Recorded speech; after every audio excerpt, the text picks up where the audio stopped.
Fourth generation languages take away the idea that you have to reason about how the computing is done and focus more on specifying what you want out of a given computation, and then letting the computer figure out the problem of how to actually generate that result based on the inputs that it has to deal with. Welcome to another episode of the Mapscaping podcast. My name is Daniel, and this is a podcast for the geospatial community. My guest on the show today is Paul Ramsey. So Paul Ramsey is the co-founder of a extension for the Postgres database called PostGIS. So this adds a whole bunch of spatial functionality to the Postgres database. He's been on the show before. Last time we were talking about vector tiles and how we can generate them directly from a Postgres database. This time around we're going to be talking about SQL, so the standard querying language. And my hope is to shed a bit of light on what it is as a language and why we should be thinking about using this or learning this in terms of geospatial. Towards the end of the conversation, we move on off from SQL and talk about relational databases in general.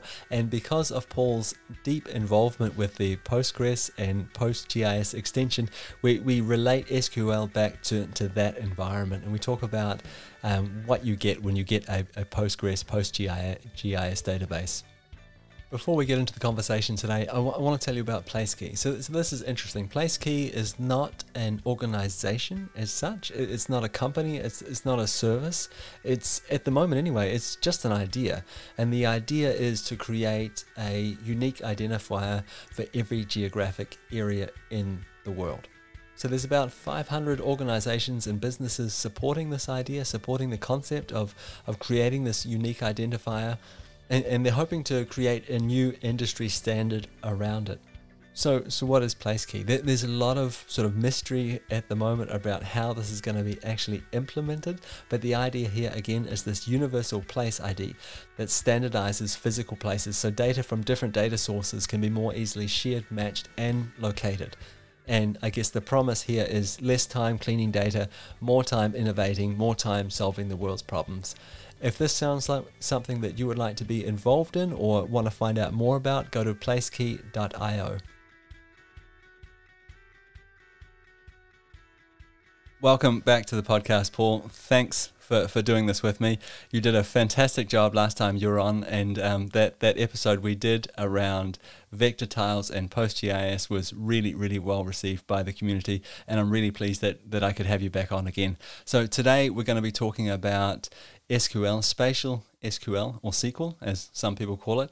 And the reason for this is I feel like relational databases are kind of the unsung heroes of the geospatial world. So it's wonderful to have you on here and to shed a little bit of light on that. Before we dive into the conversation, perhaps you could just take the time to introduce yourself to the listeners.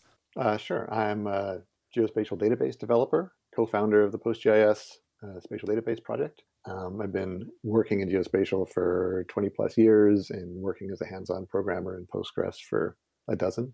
And currently I am a executive geospatial engineer for Crunchy Data, which is a open source support company around the Postgres ecosystem. Wonderful. So I'm thinking already we're going to end up relating SQL back to PostGIS, and that's fine. So perhaps we could just get started. What is SQL? What is SQL? I was introduced to SQL by a colleague who referred to it as SQL, and I found that immensely confusing at the time because he just said, "We'll do it in SQL." And of course, I thought, the second movie of it took a while to figure out, but it really is well described actually by its acronym SQL, Structured Query Language. And it's good to situate it in terms of history of languages. It is a language. It's a query language. It's what computer scientists might call a fourth generation language. And it's worth it to go back and say what the generations of languages are. Like a first generation language was literally writing the ones and zeros. If you see the pictures of people in the 1940s with plug boards connecting wires, between ports on their big room-sized computer. That was someone programming in a first-generation language. Second-generation language just abstracted that so you could write it in simple mnemonics. When people talk about assembly languages, those are second-generation languages. Almost all the languages we work in today would be fairly categorized as third-generation languages. So they've abstracted away from the machine, have common idea of variables and loops and branching structures. Fourth-generation languages take away the idea that you have to reason about how the computing is done and focus more on specifying what you want out of a given computation, and then letting the computer figure out the problem of how to actually generate that result based on the inputs that it has to deal with. So SQL is often harder for people to get into sometimes who have had previous experience with third-generation languages, because they're used to thinking in terms of iterators and branching structures. Whereas in SQL, you kind of have to step back and let the computer do the work. You define what you want in terms of, I want these columns, I want them only when this condition applies. I want them to match up to this other set of columns, but only when this condition applies. And let the computer figure out what the right order of iterating on different rows in those columns and what indexes to use to join things up. And even the existence of indexes, these are all delegated away from you as the query writer and handed to the computer to figure out how to do most effectively. So SQL is a standardized version of a query language. Prior to SQL, pretty much every relational database had its own query language. Oracle was the first big proponent of SQL as a standard. Other database companies quickly rushed along. It became sort of gelled as the language you use for doing queries against relational databases in, I'm just going to totally guess, in the mid-'80s, early '80s. And it's been with us ever since. So it's a very old language as languages go. Most people are using languages which postdate SQL, which is quite something, because it's still just as relevant today as it was back when it was invented, which is not something you could say about COBOL or Fortran, which are languages which were in their prime when SQL was invented. So yeah, that's really interesting that you point that out, that it is an older language and it's still here and it's still working. Is there a hint to why it's been so successful in the name, in the structured bit or in the standard bit of the SQL? Because it's been implemented across a range of different relational databases?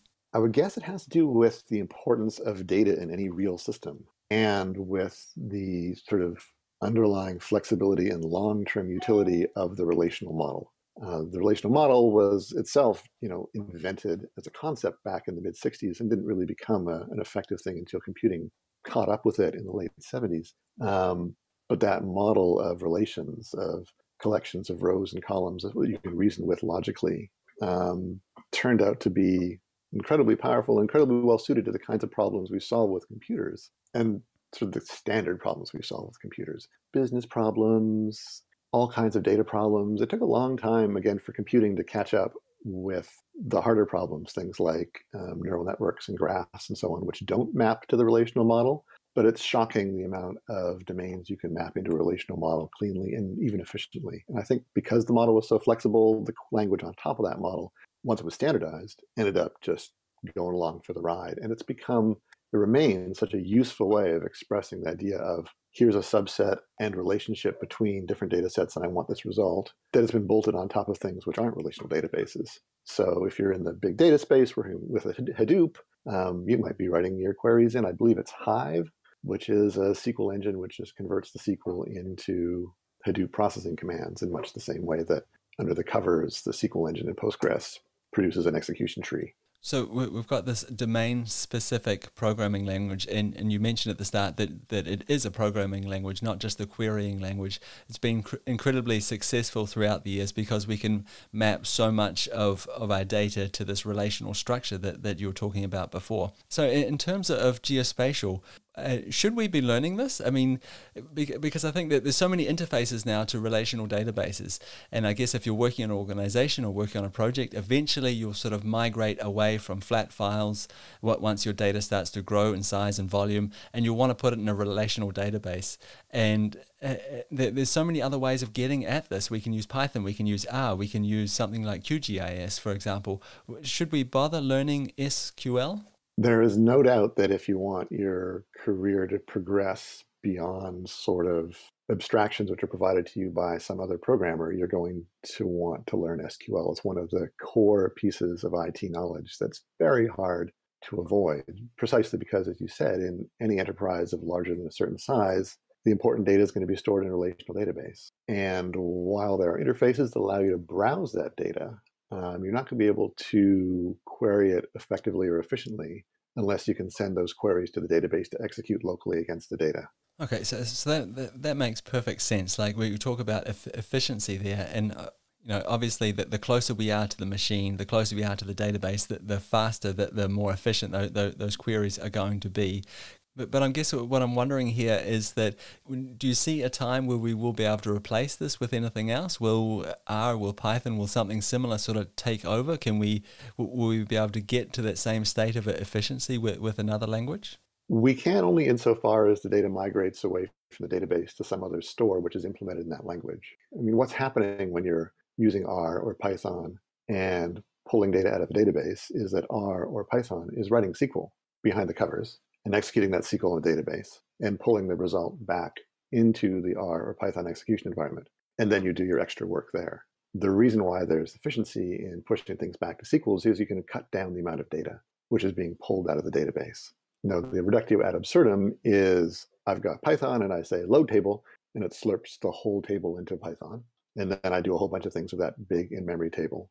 And then when I'm done, I say save table, and it stuffs all the results back into the database. If the work you're doing in Python doesn't involve anything more sophisticated than the things you can do in SQL, then you almost certainly have a radically less efficient implementation by doing it, quote unquote, in Python, because you're using the database as nothing more than a file system layer. And the same is true of R, and the same is true of really any language attaching to the database. The database has huge advantages in execution of having its execution layer sitting right next to the storage layer. You can write native Python and R tools that do that, but you have to bear in mind that what you're doing as you make your query environment in R and Python more and more sophisticated is slowly writing a relational database in R or Python. Yeah, which seems like a complete waste of time.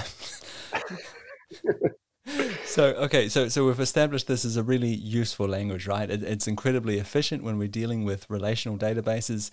It's a standard language we can use at other places. And it seems like a really great skill to learn.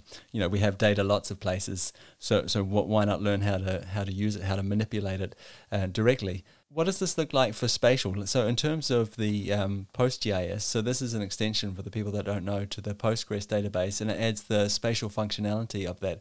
What kinds of things, or maybe perhaps a better question is, what kinds of things can't we do with Spatial SQL in something like PostGIS? I think the main thing missing from the point of view of a geospatial practitioner from Spatial SQL is just the ability to see the answers.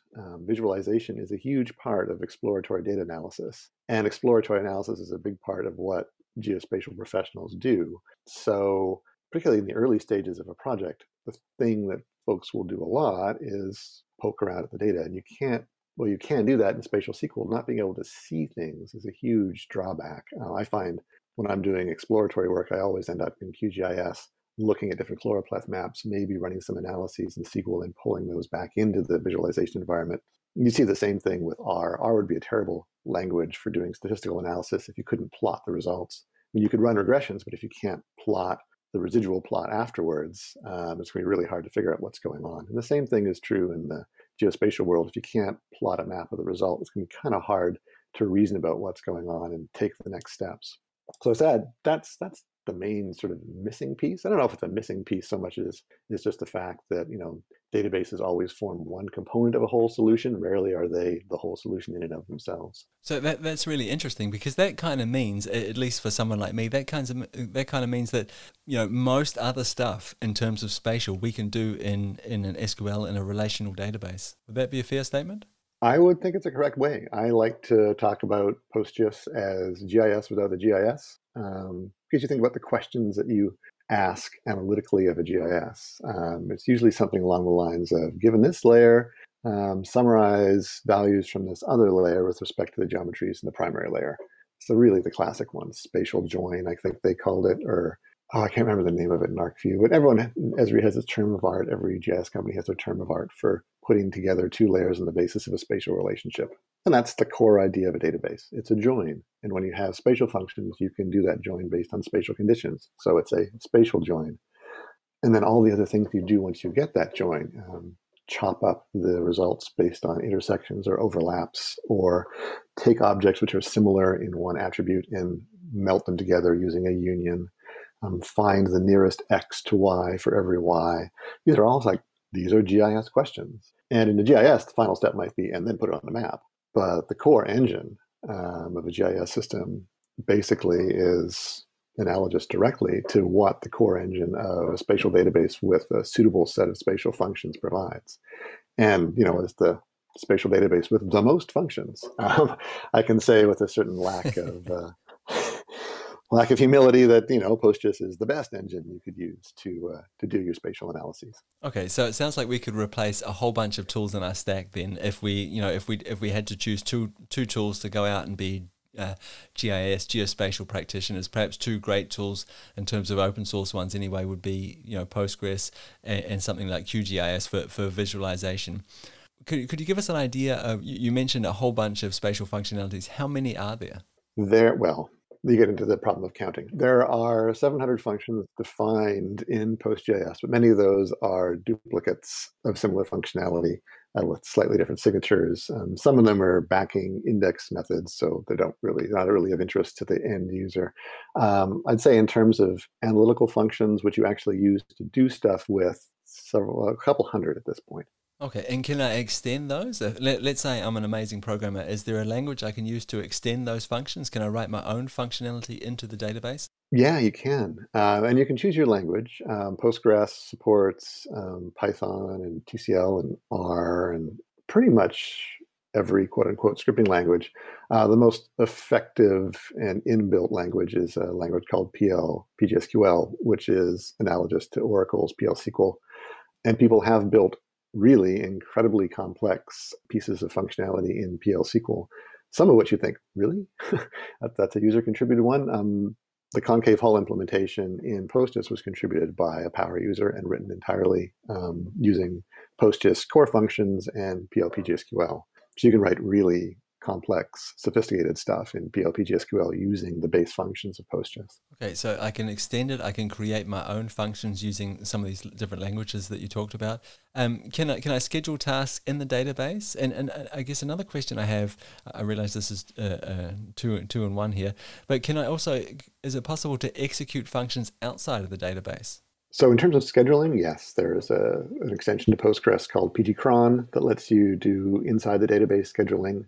Obviously, you can also just have a SQL script that you run using an external scheduler. That's sort of the most common one, is to write your logic in SQL outside the database, knowing that all the processing is going to happen inside the database, and turn it over with some external scripting language. So you end up with a 5-line Python script, which just says, step 1, connect to the database. Step 2, run this query. Step 3, take the results and save them somewhere else, and run that at some regular interval. So in terms of running functions outside the database, that's basically the way you end up doing it. So we've got this amazing language and it has all this functionality, obviously depending on what database you choose to execute it in, we're aware of that. But why do you think then that SQL gets so much less attention than something like Python and R? I think it's because of the 3rd generation versus 4th generation language thing, quite frankly. It's because people get used to the idea of procedural languages and the idea that this is how we solve problems. I take result sets, sets of rows, and then I iterate on them and figure out the answer in my language, which I understand. And because you don't need to know a lot of SQL to get access to the data in a database, I mean, you just need to know select star from table at the lowest common level. You can build everything you want in your language of choice, external language of choice, and still use the corporate database. So you still feel like you're using the corporate source of truth. You're just doing the work really, really inefficiently from the point of view of execution and calculation, but you're still getting answers. So the bar of entry into SQL is extremely low, and people will often step over that bar and then say, done, I know enough SQL to finish my job. And I think that's one reason why you see sort of the primacy of execution environments like R or Python, or Java or JavaScript or whatever, it takes a while for folks to learn SQL if they're not given a little bit of training or even have someone in their organization who can say, hey, here's how you can do it in SQL and it's 10 times faster. They won't necessarily know. And it's also hard because some of the core, most powerful aspects of SQL are necessarily the hardest to understand if you're used to thinking in an iterative third generation way. Table joins, they're expressed in 2 lines, but they encompass in the execution engine a great deal of complexity. So the reasoning around that can be hard for people to get to initially. But once they do, they never go back. So how would we get started then? You mentioned it was difficult to learn because we need to sort of get our head around this different way of thinking, this different approach to data management. Yeah. So how do we start? And especially in terms of spatial, is it a good idea to start out with a spatial use case and just sort of throw ourselves into that? Or should we approach the SQL language as a language and just start with SQL without the spatial bits? I would. I mean, if people are interested in getting the full power of it, I would tend to say start learning SQL and move on to spatial once you've got the core concepts of SQL down pat, because you don't need the extra complication, particularly when you're learning something abstract like joins. You just need to learn what a join is, what the different types of joins are, and how problems, which you might ordinarily cast as iterations, can be cast as set operations and joins in SQL. And it's 2, 3, 4 days out of your life to work your way through a basic SQL course that'll cover those things. So yeah, start with the core basic parts of SQL because that's in many respects the harder part to get over, and then add in the spatial side. That's some really good advice because you're kind of narrowing it down. You're not making it too complicated right at the start, and you're trying to understand the core bit, the core activity that you're trying to achieve. Exactly. And particularly when coming from a geospatial background, you already have the base knowledge of what layers are and how features work and the idea of Tobler's law of near things being related to each other. Just even the concept of joining 2 layers in a spatial condition is something you get already. It's something which, trying to teach spatial to DBAs, which I've done, then you start in a completely different place. You start by explaining, this is GIS, this is a layer. So you're really starting at the spatial side because they already understand the logic of set arithmetic and SQL. For people who already understand geospatial, learning that first is definitely better. I think we've probably covered this a little bit in the last couple of questions here, but I'm curious to know, is there any sort of typical mistakes you see when people are either executing SQL or learning it? Classic mistake for geospatial people in particular is reaching for the buffer function when actually they want to reach for a distance radius. Ironically, or not ironically, expectedly, you get the same answers if you cast a solution in terms of make a buffer, then find me the things that touch it, as you do find me the things that are within a distance. But you get those answers at a huge performance penalty. So it's a common one because geospatial people have been trained to verbalize the question of find me all the stuff near this other thing by using the word buffer. So they naturally reach for it as a SQL function, but it's an expensive SQL function. So that ends up being really one of the most common ones that geospatial people provide. Second most common one would be doing unconstrained joins and then filtering them poorly, just because folks haven't figured out joins yet, but that tends to go away with just a little bit of experience. It sounds like some of those could be avoided, but we also have to have a really deep understanding of what's happening when we push the button. Yeah, unfortunately, you kind of do. And there's no easy way to get around it because, like I said, you can get the right answer both ways. It's just one of them is fast and one of them isn't. And this is where documentation, a little bit of training, going through the PostGIS workshops can be useful because we try to explain that here's the problem you're trying to solve and here's the efficient way to do it. Thinking in terms of joins is a huge one. I've been working with a colleague at Crunchy who comes from a developer side background. And so we'll still tend to think in terms of iterators, and we'll still tend to build SQL thinking in terms not of set composition and filtering, but in terms of passing lists of IDs between different execution frames. And it's just a really hard habit to break. I wonder if this problem gets even more complicated when we move between environments. So let's say we're used to working in PostGIS and we move over to MS SQL, for example. Do you think we can take some of this understanding with us and say, okay, well, I know this buffer function perhaps isn't the best way of getting the answer, or do I have to rethink things again and sort of dive into the documentation again? No, that the world of computational geometry is, it's mathematical and it's shared amongst the environments. So things like the buffer solution are bad ideas in pretty much every environment. And even better, things like learning how to do set reasoning and SQL reasoning transfers cleanly between environments. So if you get good at SQL practicing on PostGIS and Postgres, that goodness will transfer cleanly to SQL Server and Oracle.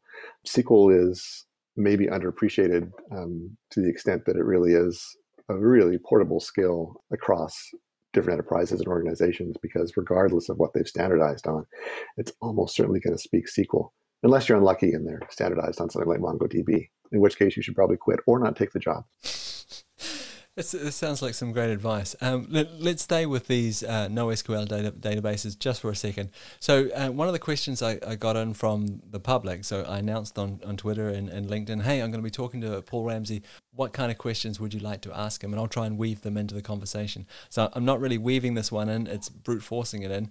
But the question that came in, which I think fits in really well here, and the question is Postgres, is PostGIS threatened by the rise of NoSQL databases? Curiously, even less than databases in general, because NoSQL databases, they tend to be a little weaker on the analytical side.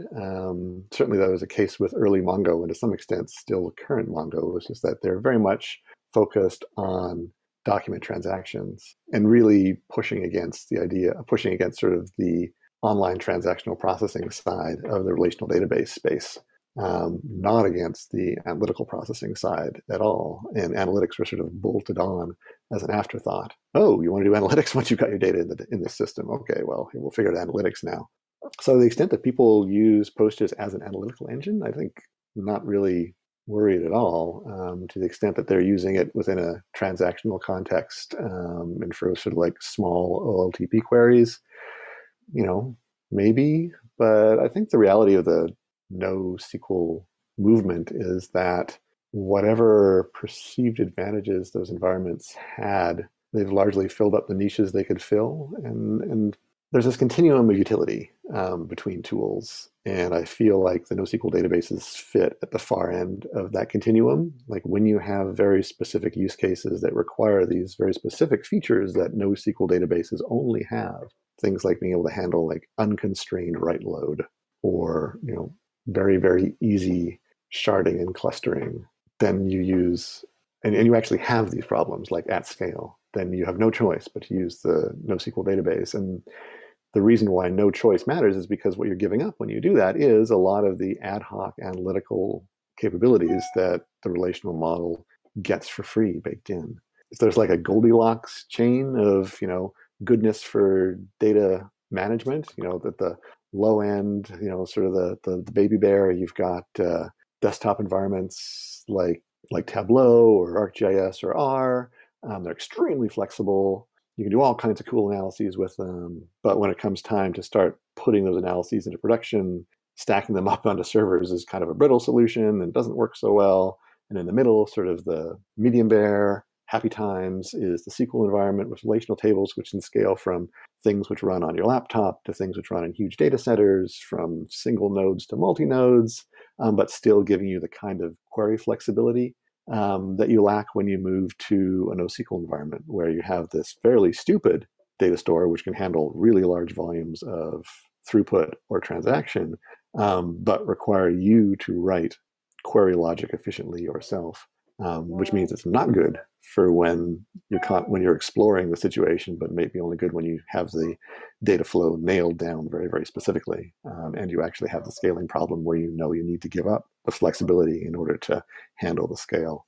So there are places for NoSQL databases. I just feel like 98% of the people don't live in those places. Thank you very, very much for clarifying that for us. And I personally, I think you did an amazing job with that Goldilocks analogy. I think that was brilliant. Well done.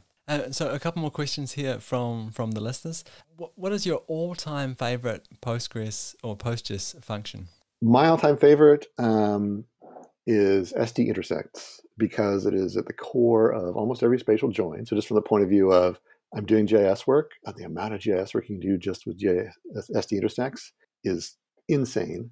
But I also love it because at an implementation level, it has layers and layers and layers. And because it gets used so much, we've had this impulse to make it more efficient.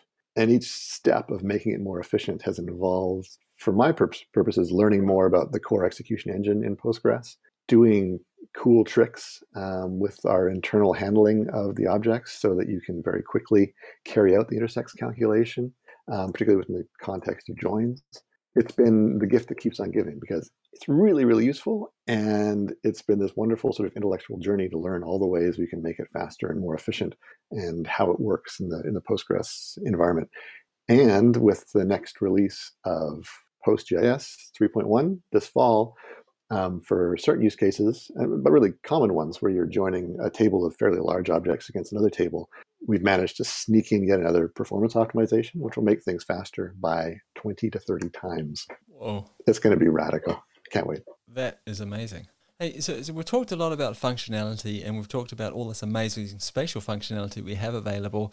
And earlier on in the conversation, we talked about the one thing that's really missing that we can't do with a PostGIS database is we can't visualize data. But in terms of spatial functionality, spatial capability, is there anything that's missing today that you would like to see added? There's a whole bunch of analytical stuff. Like I have a big sort of wish list document that I keep filling in with different analytical functions because I feel like, I keep pushing GIS without the GIS. So that means that I've got to fill in the functional pieces that GIS systems offer that we don't have yet. The one that I personally miss because I keep running into a sort of interesting and attractive analytical cases that require it are surface interpolation. So given a set of points that either have elevations or have measurements on them, either compute a best fit surface for them or do some sort of kriging so you can have like a statistically valid surface for them. And then, once you have that surface, all the things you can do with the surface, drape things on it or generate ISO lines, that kind of stuff. But surface interpolation, I feel like to have that, it opens up this huge panorama of other possible analytical things that people can do. And it's just like that core piece, a lot like intersects, that opens up all sorts of analytical possibilities. Yeah, absolutely. Have you got any sort of timelines on those kind of things? I ended up getting distracted. I was going to have that for 3.1, but we've also got a huge rewrite of overlay calculations in the underlying computational geometry engine for PostGIS, and really want to land that in the fall at the same time as 3.1 comes out. So as a result, I haven't been doing fancy new features. So it'll probably be a 3.2 thing, which puts it at about 12 months out. Thanks very much. That I'm sure a lot of people are looking forward to trying that out when it does get added to PostGIS. Hey, so I think you've done a pretty amazing job talking about SQL. I mean, I think you made a really strong case for why people should learn it, perhaps how they should approach learning SQL as a language, and I think there's a ton of benefits with these with the language itself, especially in terms of PostGIS. There's a whole bunch we can do. So I really appreciate you sort of walking us through that, and then of course talking about where it's going. So what this might look like in the future, the kinds of functionalities we might be able to expect, and of course that speed up that you're talking about. I mean, that it sounds amazing. Sounds like the future is bright. It is indeed. I just want to round off the conversation here. And I think a lot of people look to you as a thought leader in the geospatial world, which they should do. And I'm wondering if you could get one message out to the geospatial industry, to the geospatial community, what would it be? I would very much like the geospatial community to understand that we as a technology community run 5 to 10 years slower than the larger technology community. And we can learn from what they're going through in terms of what we're going to go through. I see both in large companies and small an amazing focus on just the coolest cutting edge technology around turning imagery collection from a we're collecting pixels problem to a we're extracting features and real-time knowledge of the world problem. And that stokes me up to no end because it's technologically super exciting.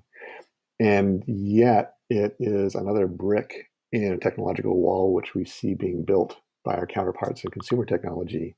It's kind of a thing which, as a technology person, you do. You use to pop open your phone and look at your Google Maps and say, "Oh man, Google knows so much about me. That's so scary." Ironic wink.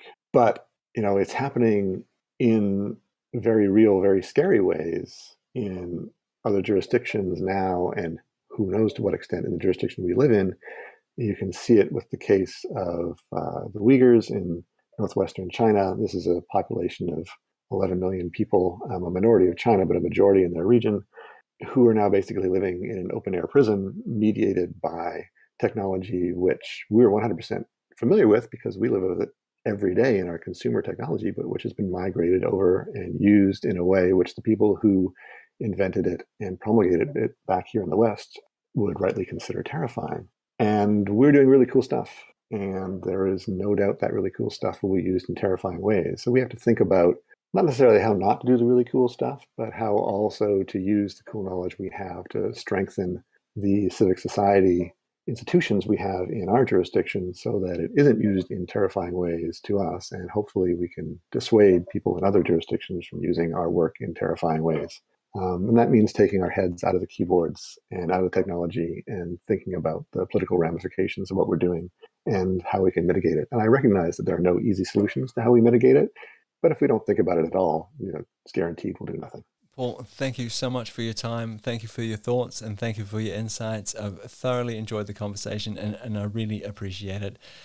Just before I let you go, where can the listeners go if they want to reach out to you personally, if they want to ask questions or continue the conversation? You can find me on Twitter at pwramsey. You can find me on the web at cleverelephant.ca. And I look forward to hearing from any of your listeners about what I've said today or any questions they have. Thanks again, Paul. Much appreciated. Thanks, Daniel. At the start of this episode, I mentioned PlaceKey, and I said that it wasn't an organization and it's not a business. It's more of an idea at this stage, but the idea is really cool. The idea is to create a new industry standard around the way we join different data sets spatially. So there's a lot of questions at the moment still around the implementation of this, but the concept is being backed by a huge amount of companies and organizations, and it's going to be launched, I think, in October the 7th. If this sounds interesting to you, if you'd like to be involved, if you'd like to find out more, I would encourage you to go along to placekey.io and check it out for yourself. I really hope you enjoyed that conversation with Paul. We had a few technical difficulties during the conversation, which meant that I needed to sort of piece things together a little bit more than I normally do. But Paul was very gracious, very patient, and I hope that we've created something that is useful to a lot of people. So the goal of this episode was to introduce you to SQL, perhaps convince some of you to take up the challenge to learn it, to apply it to your geospatial problems, and to see it as a real skill that is transferable. It doesn't seem to matter which database you're dealing with, this skill will be applicable in terms of geospatial. So right at the end of the conversation with Paul, I asked him if there was one message he could get out to the geospatial industry, to us, to the geospatial community, what would it be? And it seems to me that that message was very strongly that some of the things that we're creating, there's going to be some pretty severe unintended consequences of that technology, of the knowledge that we're building. And Paul points out himself that there's no easy answer to this, but I think his call to action was just that we should think about it, try and sort of propagate those ideas forward into the future and try and imagine where they might end up and what they might be used for. And that's kind of a hard thing to do, right? Because you're left with this idea, what can I do? I'm just one person. I'm just a part of a very, very, very big and complex machine. What can I do? But I wonder if part of the solution here is not around the idea of being an ambassador. So when we're knowledge workers, when we're creating tools, when we're creating and developing technologies, we don't often follow them all the way through their life. So we create some data, we create some information, we create a piece of tech and we put it into the world, and then oftentimes our job stops. We have delivered the deliverable, we don't follow it on. But I wonder if we could change things by simply being ambassadors for the things that we create, by following them through their life journey, by explaining the concepts around them, why we made the decisions we made, by being open about it and helping support other people and supporting the ideas that we create. When we put them into the world, to be there to support them, to help people understand them, and just help guide the way they're used. Now, I realize that sounds a little bit fluffy and there's no real concrete advice there or a concrete way of solving the problems that Paul was alluding to. But those are my thoughts around it. This idea of following a project, following an idea, supporting it, not just abandoning it at the door. And that's it for me. That's it for another episode of the Mapscaping Podcast. My name is Daniel. As always, you are more than welcome to reach out to me on social media if you have any suggestions or ideas of where I could take this podcast in the future, how I can make it better for you, or topics that you would like me to cover. I would love to hear from you. You'll find me on social media. You are welcome to visit our website, mapscaping.com. And if you have not subscribed to the podcast yet, consider doing so. I'll be back again next week with another episode. And if you're subscribed, it'll just automatically show up in your podcast feed. So feel free to do that. Okay, that's it for me. Talk again next week. Bye.